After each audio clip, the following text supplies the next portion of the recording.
angeke sichintshe South Africa, like guys, serious. If singayibheka ni, how come iparliament yethu, the government, how come kube abantu abanabo 70, 60, 50?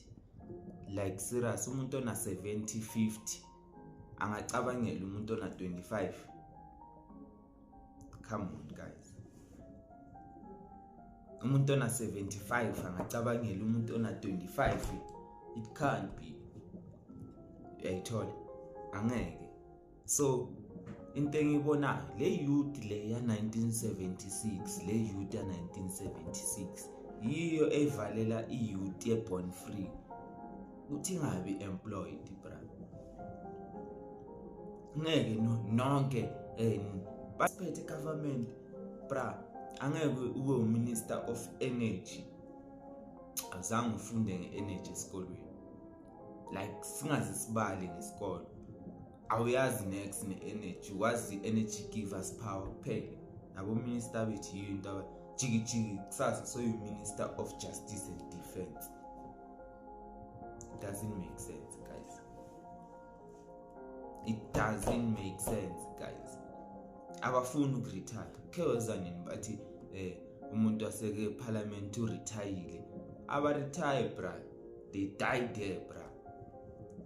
So mabaceda bathi hayi youth yamanje ibhema ama drugs. Yibo ababhayisa ama drugs. La le youth ya 1976 yiyo ebhayisa ama drugs, ibhayisela thina ama drugs. You know why?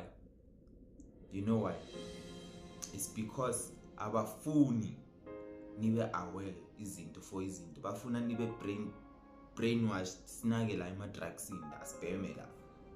Uthi ayasebenza bathi hayi bhema la. Le youth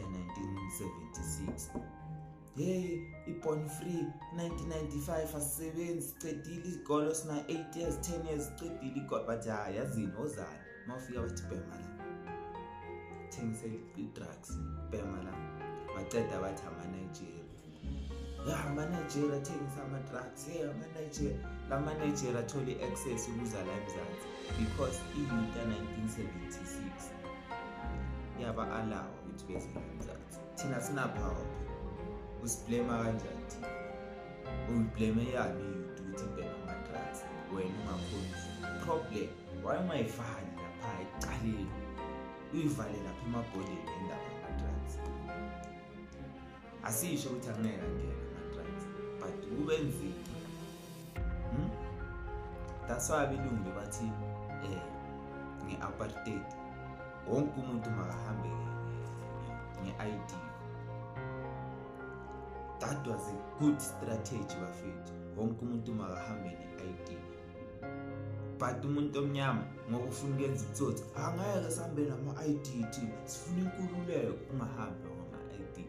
Lo ungahamba ngama-ID yiko lokwenza ukuthi South Africa ibe ne-population ebhaya, and abantu bese South Africa abakhona ukuhasila kule population ebhaya because labantu bangaphandle laba bathi ama-Nigeria basupply ngama-drugs. Ama-Nigeria awabhema ama-drugs bra.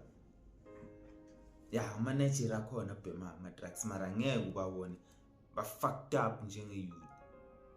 Le youth ekhawatha 1976.